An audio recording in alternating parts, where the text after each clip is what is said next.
Yo les amis, j'espère que vous allez bien. On se retrouve pour le débrief de ce match entre le FC Barcelone et Séoul. Victoire du FC Barcelone, 7-3 pour ce deuxième match amical. Je vous ai dit depuis l'an dernier, arrêtez d'appeler les matchs de préparation du Barça match amical. Parce que comment toi tu peux venir dans un match et mettre 7 buts à ton ami qui est venu s'entraîner avec toi? Ils sont tous venus pour se préparer. Mais quand il s'agit des matchs du Barça, ils trouvent toujours un moyen pour massacrer leur adversaire. Et c'est ce qui s'est passé aujourd'hui. 7-3, 10 buts marqués dans un match. C'est terrible. Et après ce match-là les amis, je pense que c'est inutile de vous dire que le Barça revient en force. Le premier match face au Vissel Kobe, on avait vu que l'équipe type, c'est-à-dire l'équipe de la première mi-temps, avait eu énormément de mal, contrairement à l'équipe de la deuxième mi-temps. Et aujourd'hui, pour ce deuxième match-là, franchement, je m'attendais à ce que ça soit un peu le contraire. Je m'attendais à ce que l'équipe première fasse le taf, joue mieux que le premier match, et ensuite la deuxième équipe joue beaucoup moins bien que le premier match. Sauf que non, je me suis trompé, parce que non seulement la première équipe a très bien joué, l'équipe type d'Hansi Flick, ils ont fait le boulot. Ils ont terminé la première mi-temps avec un score de 3-2, et la deuxième équipe est venue pondre une masterclass mieux que la première mi-temps. Et cette deuxième équipe du Barça là, il va falloir qu'on en parle sérieusement juste après, parce que là ce qu'ils ont montré aujourd'hui les amis, c'est juste incroyable. Donc pour la première mi-temps d'aujourd'hui les amis, Hansi Flick a proposé l'équipe type contrairement au match aller. Les deux petits changements qu'il y avait aujourd'hui par rapport à la saison dernière, c'est juste le gardien qui change, Juan Garcia à la place de Wushi Szczesny, et en défense à la place de Inigo Martinez, on avait Ronald Araujo. Sinon mis à part ça, les latéraux étaient pareils, le milieu pareil, et les trois attaquants de devant étaient pareils. Comme à leur habitude, le Barça a pris le contrôle du jeu, ça combinait bien, surtout lors des 20 premières minutes, ça combinait bien, les joueurs se cherchaient, et surtout il y avait du pressing, chose qui manquait lors du premier match. L'équipe de Séoul était bien en place et à chaque fois que le Barça avait le ballon dans leur propre camp, ils pressaient pas, mais dès qu'ils arrivaient sur la ligne du milieu, ça pressait directement. Mais encore une fois, comme contre le Vissel de Kobe, le Barça, tu peux pas les faire reculer. Ça combine tellement bien que c'est eux qui te poussent à reculer et c'est exactement ce qui s'est passé aujourd'hui. Ça combinait bien, il y avait beaucoup de déplacements. Pedri, Deschamps et Dani Olmo retrouvent cette connexion qu'ils avaient l'an dernier. Et on avait un Robert Lewandowski qui jouait aujourd'hui de manière très intelligente. Franchement les gars, j'ai kiffé son match. Robert Lewandowski aujourd'hui, j'ai kiffé son match. Et en plus de ça, le gars, il a été décisif aujourd'hui encore une fois. Au match aller, il a été passeur décisif. Et aujourd'hui, même si le but qu'il a marqué, c'est un but de renard de surface, mais il fallait être là où il était. Il fallait être bien positionné pour marquer le but. Parce que oui, pour ceux qui n'ont pas suivi le match, c'est Lamine Yamal qui lâche un tir, qui part taper la barre de poteau. Ça vient sur Robert Lewandowski qui était dans la petite surface du gardien. Il a juste à toucher le ballon et c'est rentré. Et ce qui m'a plu par-dessus tout, les amis, dans le jeu de Robert Lewandowski aujourd'hui, c'est que le gars, il jouait simple. Il jouait simple. À chaque fois qu'il recevait le ballon et qu'il avait un joueur de Séoul derrière lui, il jouait à une touche de balle. Il s'appuyait la plupart du temps sur Pedri en une touche et Pedri partait directement chercher Rafinha sur le côté. Et ce genre d'action-là, on l'a vu plusieurs fois aujourd'hui. Et en parlant de Pedri, encore une fois, qu'est-ce que ce gars-là ne sait pas faire? Est-ce qu'il y a un match? Sortez-moi un match ces derniers temps-là où le gars, il a floppé. Déjà là, le premier match, il était bon. Malgré que collectivement, l'équipe n'était pas si fou que ça, mais aujourd'hui, collectivement, l'équipe était présente. Grâce à Pedri et des gens qui étaient là pour tout ordonner. Dani Olmo aussi, faut pas l'oublier, même si bon, le gars, il a eu beaucoup de déchets aujourd'hui. Après, j'ai envie de dire, Dani Olmo, on a l'habitude maintenant. La saison dernière, c'était pareil. Le gars, il est trop irrégulier. Quand c'est pas des blessures secs dans son match, il mélange les bonnes choses et les mauvaises choses. Et c'est exactement ce qu'il a fait aujourd'hui. Regardez le caviar qu'il lâche à Lamine Yamal pour son deuxième but. Magnifique passe, mais si le Barça a été autant en galère en première mi-temps, tous les buts qu'ils ont encaissés là, c'est à cause de lui. Le deuxième but que le Barça a encaissé, c'est suite à un raté de Dani Olmo. Il a raté plusieurs contrôles, il a raté des occasions. Je pense qu'il a raté plus de 4 occasions dans ce match-là. C'est ça son problème à Dani Olmo. C'est pourquoi la saison dernière, vers la deuxième moitié de la saison, Fermin Lopez l'a mis au banc. Et franchement, je comprends pourquoi Hansi Flick avait fait ça, parce que le gars, il est trop irrégulier. Il faut qu'il change ça. Lorsqu'il est au top, il est vraiment au top. Il est capable de te faire des dingueries comme pas possible. Mais lorsqu'il décide de partir en vrille, il y va vraiment à fond. Et bien évidemment, si le Barça a encaissé 2 buts aujourd'hui en première mi-temps, c'est pas seulement de sa faute. Il y avait son binôme de footeurs de trouble en défense, Ronald Araujo, comme d'habitude. Voilà, c'est toujours les mêmes noms qui reviennent à chaque fois. Ronald Araujo s'est encore fait avoir aujourd'hui, la même erreur à chaque fois. Le premier but de Séoul, regardez comment il se fait avoir. Même si bon, ça part d'une perte de balle de Lamine Yamal. Le gars, il perd le ballon et là, il y a le numéro 9 de Séoul qui reçoit le ballon. Et derrière lui, il y a qui? Il y a un certain Ronald Araujo qui fait semblant de faire un marquage. Le gars est là à 10 cm de son attaquant. Au lieu d'aller le coller, non,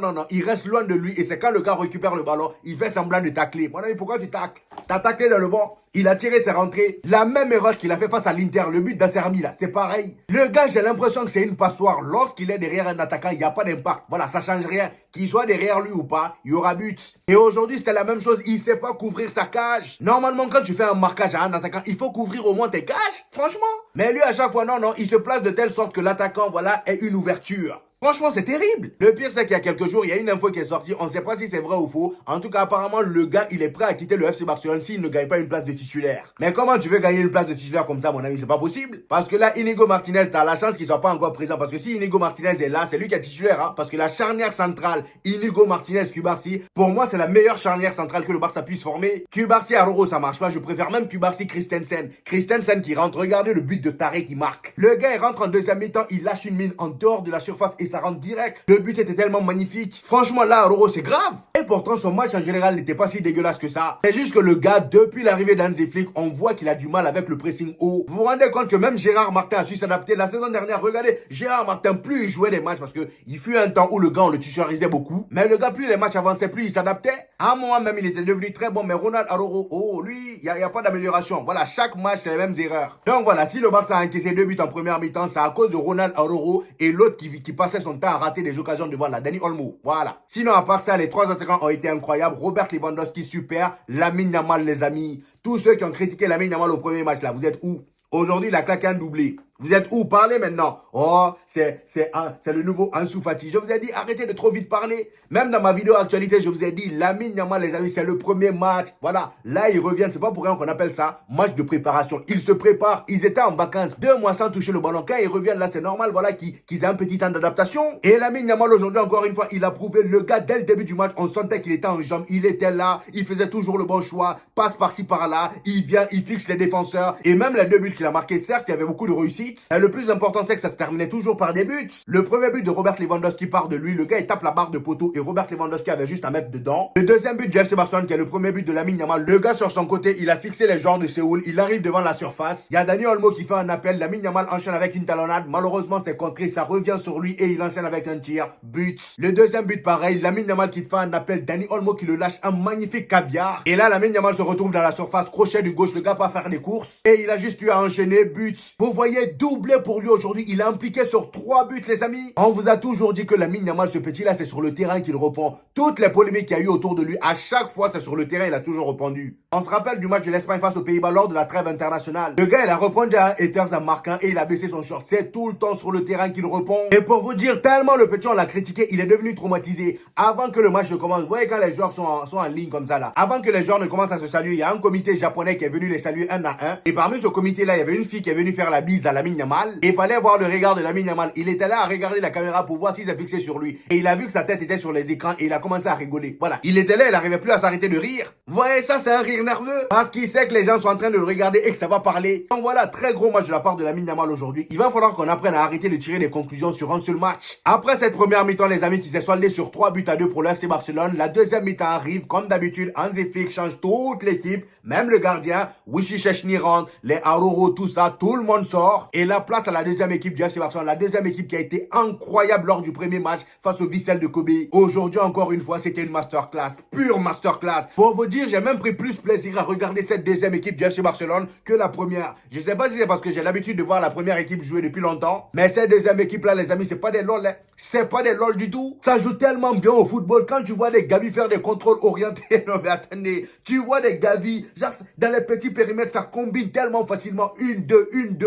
Gavi reçoit le ballon, contrôle orienté, but. On a la ferraille qui rentre, je charque, le gars il rentre super sub, il prend le ballon, but, doublé pour lui dès son entrée. Ça parle pas chinois. Même les nouvelles recrues sont déjà intégrées. Regardez Rooney Bardi, le gars il a joué seulement 30 minutes aujourd'hui. Franchement, j'ai kiffé son entrée. Le gars, il est rentré, il s'est pas compliqué la tâche. Et ce qui est bien avec cette deuxième équipe-là, c'est que malgré que chacun cherche sa place, une place de titulaire, tu vois personne vouloir se montrer plus que les autres. Ils sont toujours là à jouer de manière collective. Tout pour le collectif et c'est ce que je kiffe regarder, les amis. Ça fait plaisir. Tu vois des Rooney Bardi. Bon, Rooney Bardi, à un moment, il a failli faire foutre le Barça dans la merde un peu. Il a fait une passe un peu moins à Wissi Szczesny. Malheureusement, il y avait le joueur de Séoul qui était pas loin. Il est venu, il a tiré. Heureusement que Wissi Szczesny a contrecarré son tir. Mais voilà, de l'autre côté, on avait Marcus Rashford qui combinait très bien avec ses coéquipiers. Malheureusement, aujourd'hui, encore une fois, il n'a pas pu marquer. Mais il a été auteur d'une passe décisive. C'est lui qui fait la passe décisive sur le deuxième but de Ferran Torres et même sur le premier but de la Ferraille. Parce que départ de l'action, c'est lui qui fait la passe. Et Gavi, lui, j'en parle même pas, il n'y a qu'à voir son but. Et je pense que Gavi, les amis, la saison prochaine, c'est l'un des joueurs qui risquerait d'être titulaire. Ah oui, je pense que Gavi pourrait être titulaire dans cette équipe du FC Barcelone. Parce que déjà, vu comment Dani Olmo est régulier, c'est soit il va être Fermin Lopez à sa place, ou soit Gavi rentre dans l'effectif et comme ça, Pedri joue en tant que 10. Eh bon, j'ai jamais aimé Pedri en tant que 10, j'ai toujours préféré lorsqu'il joue en tant que double pivot. À voir ce que Hansi Flick va faire avec tous ces joueurs-là, parce que là, vraiment, il peut pas se plaindre. Il y a tellement de joueurs qu'il est obligé de faire jouer certains joueurs seulement 30 minutes. Tellement ils sont nombreux, il y a même des cousins qui rentrent en jeu, les cousins de la Castilla, là, comment ils s'appellent, les Fernandez, là. Eux aussi, ils sont rentrés, très bonne rentrée de leur part. Et au final, le match s'est soldé sur un score de 7 buts à 3. Magnifique performance de cette deuxième équipe, encore une fois. Je vais pas vous mentir, les gars, j'ai déjà peur de ce qui va se passer lors des Classicos. Parce que là, le Real Madrid, pour l'instant, malgré toutes les belles recrues qu'on a, en termes de jeu, c'est compliqué. Collectivement parlant, c'est très compliqué. Même nos individualités, par moments, ça bug. Donc là, les Classicos classicos qui vont arriver là, je sais pas comment on va s'en sortir. Et en plus, ça, nous, on n'a pas de match de préparation. J'espère que d'ici là, Xabi Alonso va les faire travailler collectivement. Parce que là, ce que je vois au FC Barcelone, là, à tout moment, même la deuxième équipe, ça nous tabasse. J'ai dit ça, je dirais, je veux pas de problème. Donc voilà, les amis, très très gros match de la part du FC Barcelone. Je sais pas ce que vous en avez pensé. Dites-moi ça en commentaire. Comme d'habitude, j'hésiterai pas à vous répondre.